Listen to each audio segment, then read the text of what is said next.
One of the things we built the business on is training, education, and bringing up young technicians. So when Ethan Kirby sent me this video on cleaning common drains, I was really excited and thankful that he has the passion to turn on the camera and video himself. It's a little different than some of the videos that we've done, but I think you'll find there's some really great tips in here. Thanks, Ethan.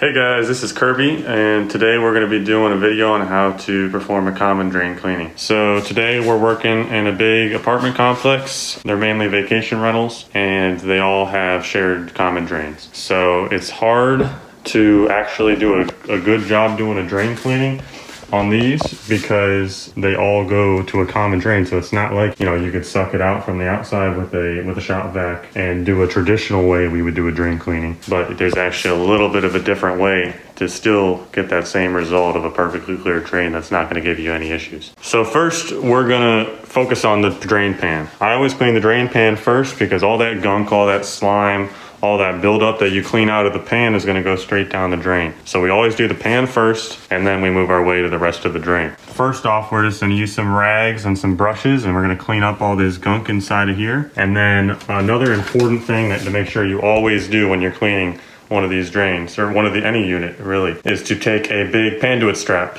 And you could use anything that really fits, but to clean these tiny little drain tracks, if you have access to the return underneath, you can clean those tracks. But if you don't, like in this situation, you could use this panduit strap to really clean all that gunk out of there and to make sure the water that's coming off the coil is actually able to make it to the front of the pan. I've seen a lot of times where people don't clean that and they have issues where the drain will be clear, but the tracks won't, and then it'll overflow and go down into the return because it can't make it to the front of the pan to drain properly. You're also going to want to just make sure when you're doing your inspection to make sure that the unit is level, because if it's not level and it's leaning backwards, if the platform's starting to sink, then you could potentially have drainage issues. You're also going to look at the pitch of your actual drain itself to make sure it has a good pitch and is able to drain freely. And another important thing is to make sure that you're not afraid to take apart the drain and clean the inside. A lot of times these will have buildup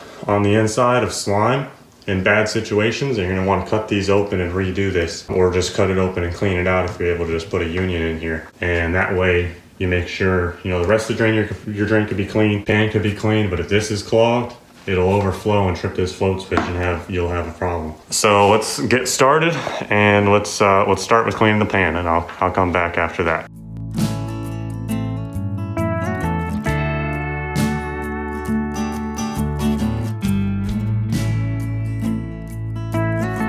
So now that our pan is free from debris, we're going to want to make sure we flush out those pan tracks that we loosened up by just dumping water back in the sides of the coil. Not a whole lot because it'll go down and drip down, but you're going to want to dump some water down so it runs down the coil and cleans out those tracks, brings that buildup out to the front of the pan so you're able to clean it better. So now we're going to be using, I like to use a funnel, it just makes it easier on me. Now we're going to be cleaning out the rest of the portion of the common drain. So what we're going to do is we're going to put our funnel in, and we're going to pour about a gallon of water through. And after you pour that water through, you're going to want to make sure that you use nitrogen. You could use nitrogen, and I like to use something called a drain dog. This expands to the diameter of the PVC that you're cleaning, and it creates a seal, so you're actually able to blow out the drain with more pressure and it's more control. You're going to want to make sure that in the situation and the access that you have, that you're able to put this drain dog down far enough where it's not just going to blow water and dirt and anything back up into the pan. So you're going to pour some water down, you're going to blow it out with nitrogen for a couple of seconds, pour more water down, blow that out with nitrogen, more water, nitrogen, until you feel that it's super clean, and then when you just pour water down, it drains nicely with no hesitation, and that it's just draining and flowing well. So we're going to get started on that.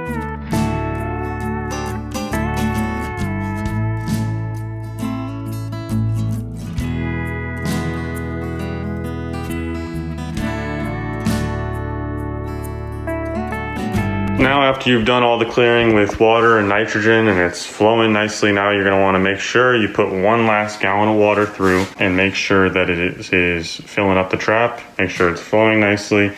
And also you're going to want to make sure that after you fill up the trap, we're going to use our wonderful Viper products. We're going to use the Viper pan treatment, and we're going to dry out the pan, make sure the pan is dry before you apply this, and we're going to apply the Viper. And then on the coil, we're just going to spray some evap green. This will help prevent any future bacterial growth. So let's get started on that.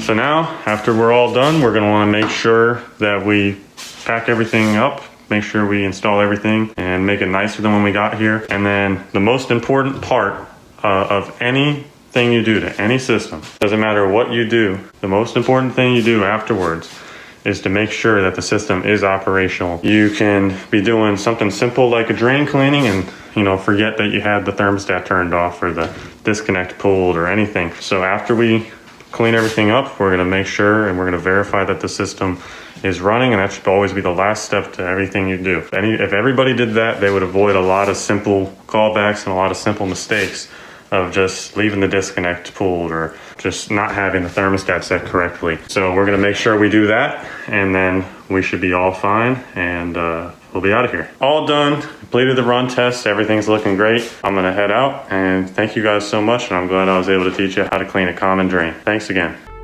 Thanks for watching our video.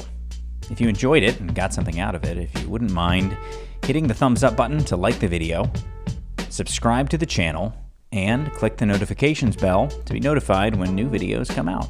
HVAC School is far more than a YouTube channel. You can find out more by going to hvacrschool.com, which is our website and hub for all of our content, including tech tips, videos, podcasts, and so much more. You can also subscribe to the podcast on any podcast app of your choosing. You can also join our Facebook group if you want to weigh in on the conversation yourself. Thanks again for watching.